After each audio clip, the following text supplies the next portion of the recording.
going to have a finished book in just under 4 months. If you ignore the 3 other years I spent coming up with the world, writing 2 different versions of it, and analyzing characters to make it right. 4 months! Hello, my name is Ella Jean, your local fantasy author, and it's important to note for the sake of this video, I am just about to start the querying process again. Yay! Please ignore the setup, we just moved. I want to show how long it takes to actually write a book. Not in a discouraging way, but exactly the opposite. You can take as long as you need. It's important to just keep writing. I started writing a contemporary fantasy book based on mine and my brother's childhood stories the summer of 2022. It was an incredibly complicated story, where a college student discovers magic is real because the veil that keeps magic separate from humans is beginning to crumble. It becomes a mystery as we try to figure out who would be behind such a spell and what horror were they trying to cause in Chicago. It was a good idea that was barely pulled off. A first draft is written solely to exist. It will not be perfect. This was going to need a lot of work, but I was happy with it, and I enjoyed the story. Somewhere I was given the advice that your book is not ready to be published till the story is something completely different. I would figure out how true that is with this book right here. I tried to edit this story a few times. I named it Fear and Coffee, since my main character ended up drinking coffee a lot, and I thought it was a clever name. I'm horrible at coming up with names. It just is not a part of my brain. I like making things really long, and names aren't supposed to be long. But something still wasn't right. I changed the book entirely a few times. Large changes to make it fit with the idea in my head. I changed her into a high schooler, thinking it would explain some of the quirks she had. Then I changed it in first person, so we could hear my main character's voice more. I shifted characters around and some of the story beats. And it didn't hit me until I was a few months into this editing that this was a great story. But it required too much setup to be the first book of a series. So I made a shift.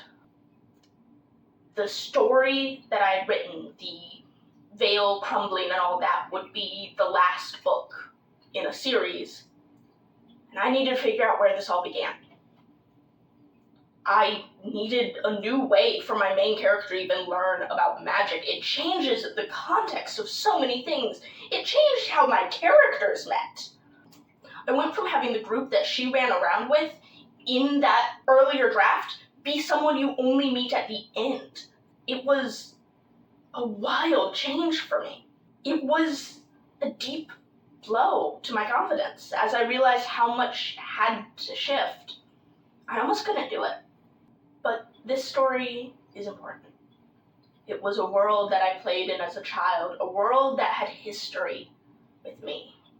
And I knew it could be so good. So I restarted. Wrote a new story with the same characters. It made it easier to understand them. I was writing their inception, how they acted as the newest in the magical community, their big first adventure.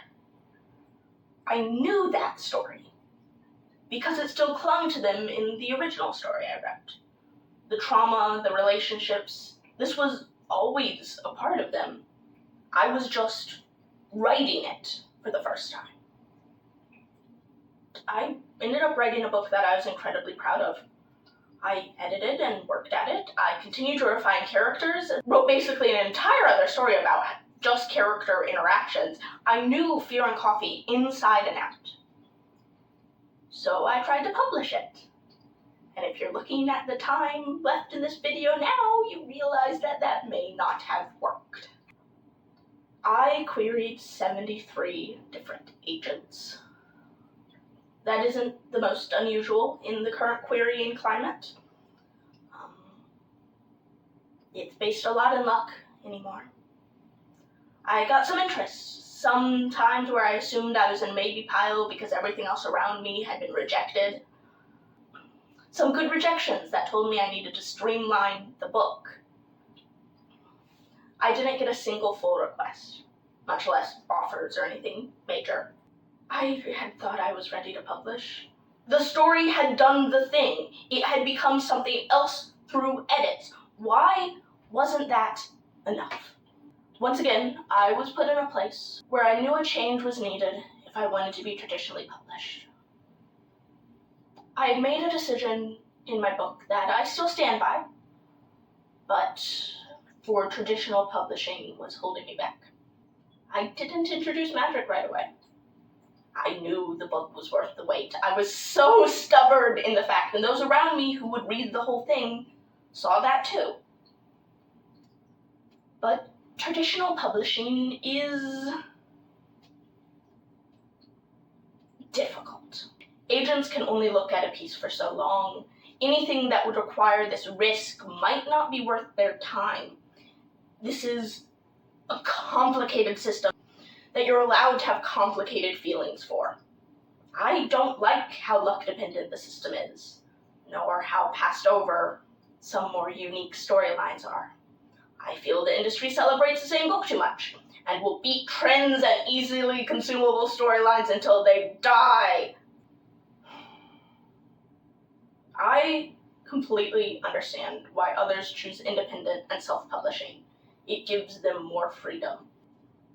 But if you're in the comments saying that I should seek other avenues, I'm not ready for those.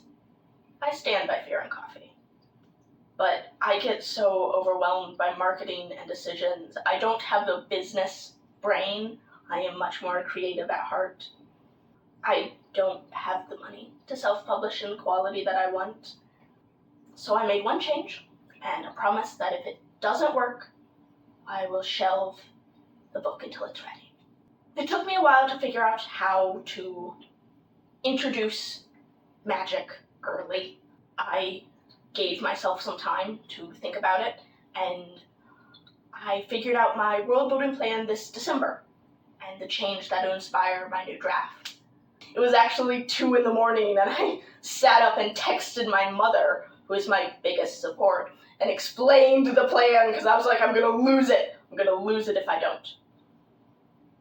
I had the entire outline done in May, and I had the first draft written by the end of June, and the second draft as of last week now. It can take forever to find the right story.